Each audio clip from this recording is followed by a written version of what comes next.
Hello, Enlightened22 here, and welcome back to my favorite server. We're going to be working once again on the Nether Hub. We got a good start on this last episode, and let's see if we can, at least my goal today is to get all the functionality done. That means three things. Get all the portals laid out, so we have to start building these glass tunnels. We don't have to get it all decorated yet, though. We need to finish up this elevator, or whatever you want to call it. I still don't know how to do that, so if things go well, I'll have an idea by the end of this episode. If not, well, we might not get that finished. And then down here is sort of the community stuff. I never fully explained this, so let's go over that right now. We have two main books in here. I still need to get an ender chest right there. The first one is a community to-do list. This is something that if someone either just wants to help out the community or is like, I need a project to do, they can come over here, look here, and some little instructions. And this is a whole list of everything that needs to get done by the community. I got it started, and anyone on the server is free to add to it and get this stuff done. So we need a storage room. Someone needs to breed up fast horses. I want to get an animal farm on the bedrock ceiling, and we need to pierce bedrock holes, and then we don't have an ice farm or a farm for gas tiers. Miscellaneous, I'm not sure yet. But that's that idea, a nice little thing for the community. And then over here is the guidebook. It's going to be a little bit complicated because of how book signing works in the game. You can't copy a book until you sign it, but once you sign it, you can't edit it. So what this is going to have is every place of significance. I haven't written out yet, but all like the bases, all the farms, and all the biomes. That's the three things I could think of. Well, important biomes like mesa, ice spikes, mushroom biome, those special ones, and then have coordinates of them. Because I know when I started the server, it was somewhat frustrating because it's like, I need some slime. But I had no clue where it was, where to get it. Or I want to go get sand. Where's the desert? I don't know. And yeah, I could ask someone and that would work, but I'd rather just have one nice place for that, and we'll keep that in there. And ultimately, once this gets more complete, we'll have a bunch of copies and have them spread throughout the world, and even people can have individual copies just to find their way around easily.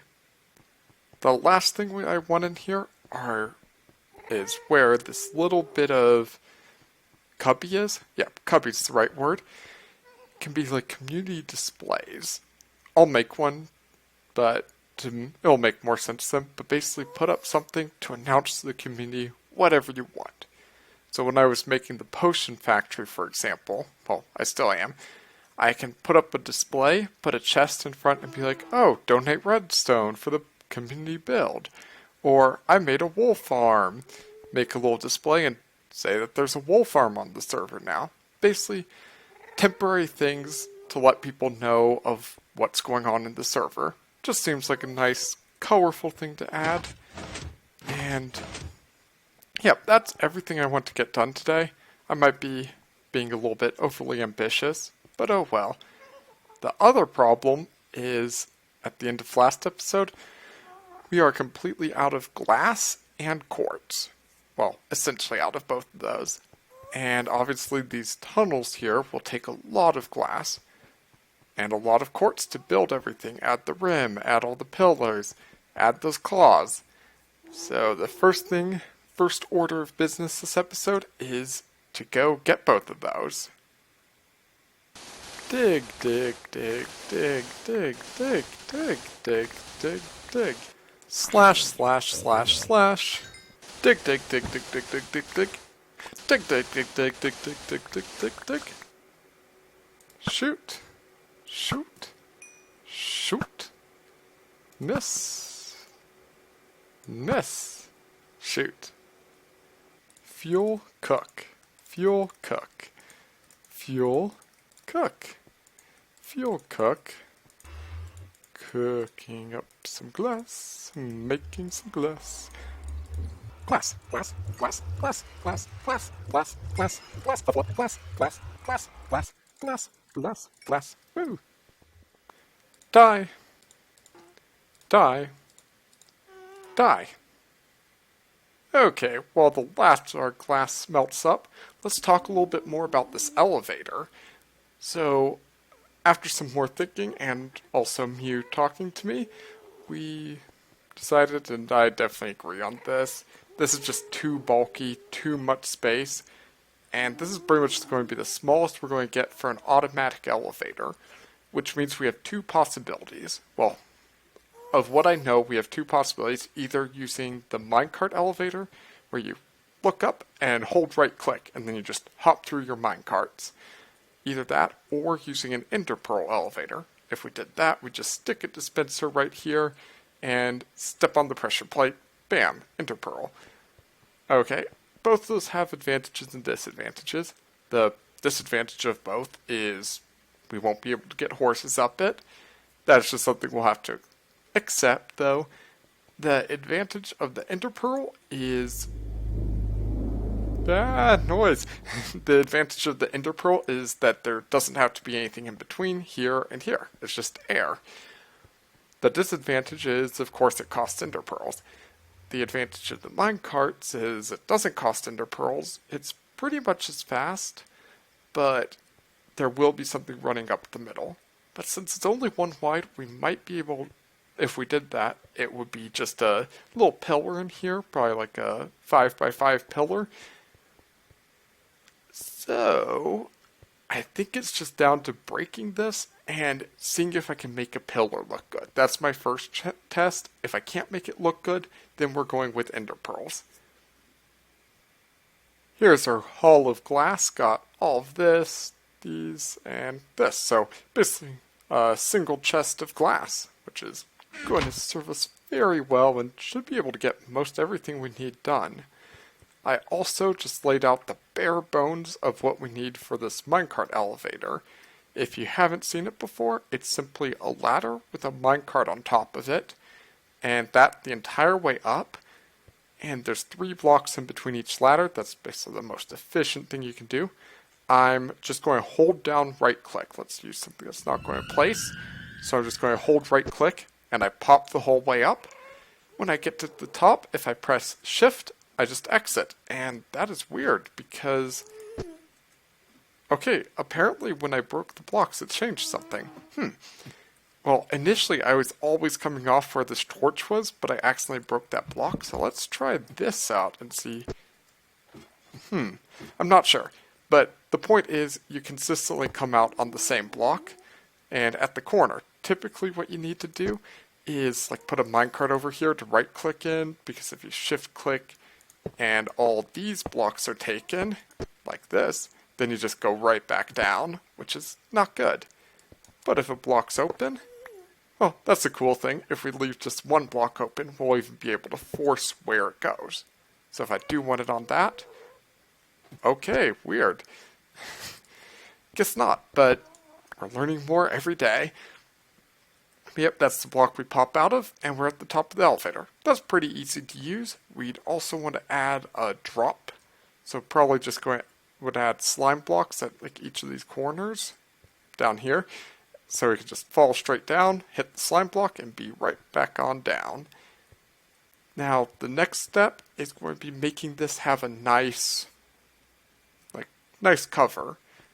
So make it look all nice and pretty, and well, actually, next step is to get quartz, because to make this pretty, we need to have quartz, and we are pretty much out of quartz, unless I want to make it just out of stairs.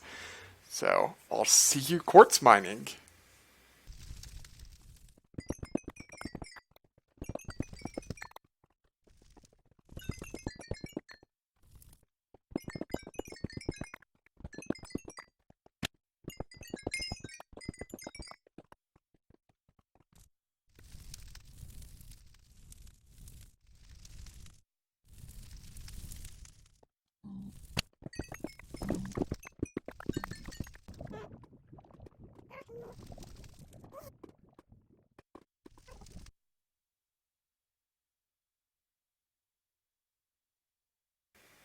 Well, that quartz expedition went extremely well, extremely smoothly, no hiccups or anything, and we got almost 10 stacks of quartz out of it. I also just went ahead and built the tower. So there's a drop corner, well, a drop little tunnel on each of these four corners. So you just drop onto a slime block. This is what the tower looks like. I'm having it extend from bedrock all the way down to the bottom. So right down here to connect with the very bottom of our structure. Built in the chests and everything down here.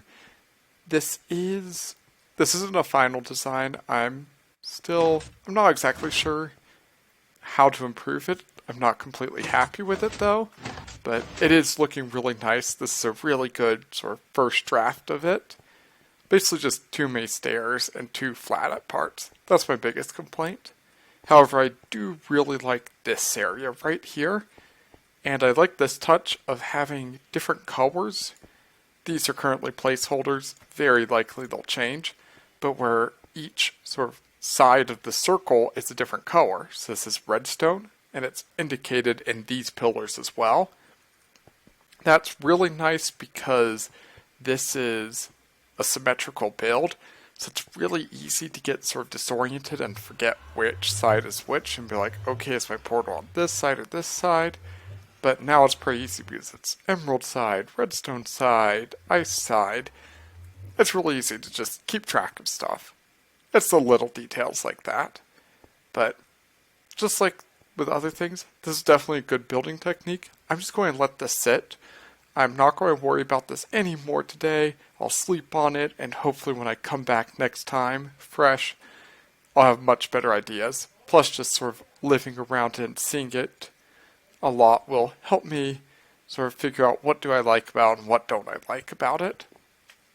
So with that note, we got all that glass and quartz. So what I want to work on is building these tunnels out further, where I'm making all of these all around us, and finishing the edge of this. So use the quartz to make this brim here, like up here and down here, up here and down here, and finish off the pillars, do all that good stuff. And this is my exciting thing. If you've heard of the replay mod, well, I'm using the replay mod now. If you haven't heard of it, the replay mod is a mod that allows you to record your in-game, like what you're doing in-game, and then make a replay from it. And I just started playing around with it. I've been wanting to use this for a while, but this feels like the right time to bring it out.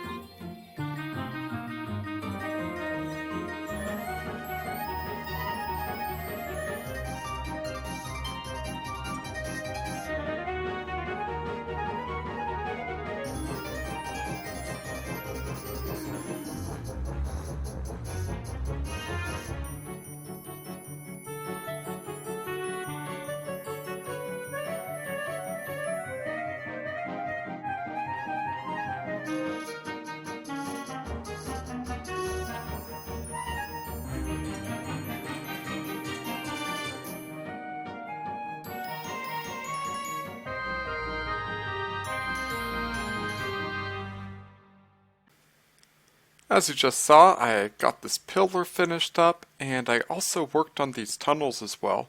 One thing that wasn't in the clips was also got the whole rim here, so got quartz all the way along the top and the bottom of the cylinder. Well, this part, we haven't done the underneath quite yet, because that involves a lot of scaffolding, and scaffolding is scary because I'm way up high and I could fall at any time. So, we'll worry about that later. And I just wanted to show you the tunnels. I really like the feel of them. It almost feels like I'm a mole. I feel like a mole scurrying around my tunnels in here. And yes, it's, as you probably could tell from that, it's a grid, and it's a 13 block grid. Well, it's 13 blocks here, and then a 3x3 tunnel, then 13 blocks the next one. The reason I chose that size was because 13 blocks is the distance from right there to right here. And that works out because I was thinking something like 15 or 16 blocks. So 13's good. And what else? Oh, also move some portals. You might remember there were tracks and everything running up here. I moved those portals right on down and took care of those tracks. So this is roughly how they'll look. I'm still figuring out how to decorate in here, but there'll just be portals on the side of these tunnels. And it's like, oh, here's my fort. And that is everything we've gotten done. So the next thing to work on that I set up visually is if we look here, this is too many pillars. At least I feel really crowded by this. And I don't like feeling crowded. I like my space. Give me my bubble. So we're going to put these claws here. These claws that hold up the sort of the mole tunnels. Those I want to push back, and I have two distances. Here, this is if it's in the middle of the tunnel. This is obviously just a facade to get the feel of the distance. And here is a few blocks further, and they'll be around the intersection. And I'm looking at these two. Oh, I also put these iron blocks here just to act as that pillar. And I feel like this one seems the correct distance. So I'll use this quadrant to expand the tunnels and really start building a bunch of these claws and make sure that I really like that feeling before we do it everywhere. I changed my design just a little bit. Initially I was planning to have it so there would be like a, oh, I need to move those. But I would have a claw like here, here, here, and here, every something like third intersection, roughly. But that was just too bulky, so it would be like really big bulky tower with lots of space in between, which I didn't really like. I'm like, that's too much. So my next idea, which is what we have here, is a grid with the pillars or claws every 1.5, like, think about each of these as a point, each of these corners, every 1.5 corners. So there'd be this, it goes 1.5 over and 1.5 to the right, and there'd be this claw. So if you went 3 divisions down, there'd be another claw. But now that I'm running around here, this is not enough. Like, I step back and it just doesn't feel like there's enough stuff to support all of this glass. Plus, there's a lot more in this central than over here. And now that I'm running around, I'm thinking we may be able to get away with a claw every one. So like a claw in the middle here, claw down there. So claw on every little part of the tube. I'm really liking the feel of this. I was worried about having these claws every tunnel to be too crowded, but it really feels nice walking around in here. Still feels exposed, I feel open, but it all feels supported and adds some color to it, which is very nice. And from the center, let's take a look. It's quite a bit, but I think it's okay. I think this is okay. It's kind of nice having the pillars just trailing off into the distance. And yeah, I'm happy with that. However, once again, we have lots of stairs and pillars still, but only 9 blocks of quartz left. Yes, we've already gone through all 10 stacks of quartz that we got earlier today, and yeah, we're running through quartz fast here, because each of these pillars takes just about a stack of quartz. So, lots of quartz for this build, and the last thing I want to show you today is last time I was talking about how there was an issue. Zombie pigmen spawn on this obsidian, even with the pressure plate. And since we have a wither farm over there, we can't have zombie pigmen spawning anywhere. So I figured the easiest fix, I was thinking about using tripwires, but I realized we can just use fences. As you run between them, it barely makes this harder to use. You have to center yourself a little bit better when you enter it. But even that, you notice it sometimes almost pushes you into the correct spot and monitors how you move. So I almost prefer it. I just laid out a few. Oh, and we can't do iron bars because of this. But I'm between the nether brick and the spruce. But I'm leaning towards the spruce because when I run towards this purple hue just doesn't feel right. While the brown works with everything, so the brown's okay. So yep, I'll just add spruce. Yeah, spruce fences over all the pressure plates, and that area, well, and the launchers will be all finalized. And also, we are out of time for this episode, so thanks for watching, and I'll see you next time.